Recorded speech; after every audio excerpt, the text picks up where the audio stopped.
اعوذ باللہ من الشیطان الرجیم، بسم اللہ الرحمن الرحیم۔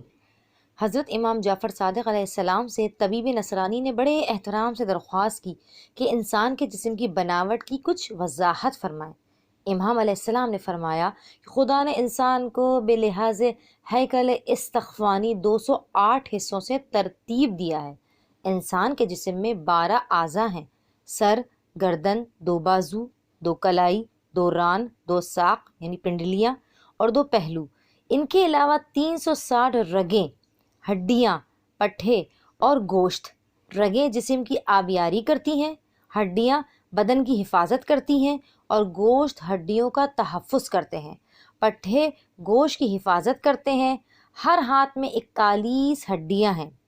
35 ہڈیوں کا تعلق ہتھیلی اور انگلیوں سے ہے، 2 کا تعلق کلائی سے، 1 کا تعلق بازو سے اور 3 کا کندھے سے تعلق ہے۔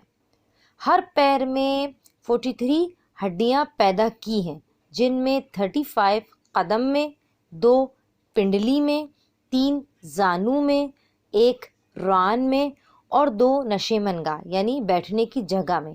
ریڑھ کی ہڈی میں 18 ٹکڑے ہیں، گردن میں 8 اور سر میں 36 ٹکڑے ہیں۔ منہ میں 28 یا 32 دانت ہیں۔ آج کے زمانے میں جو انسان کی ہڈیوں کو شمار کیا گیا ہے، اس میں اور فرمان امام علیہ السلام میں اگر تھوڑا فرق ہو تو وہ صرف اس وجہ سے ہے کہ بعض جگہ ان 2 ہڈیوں کو جو بہت ہی متصل ہیں ایک ہی شمار کیا گیا ہے۔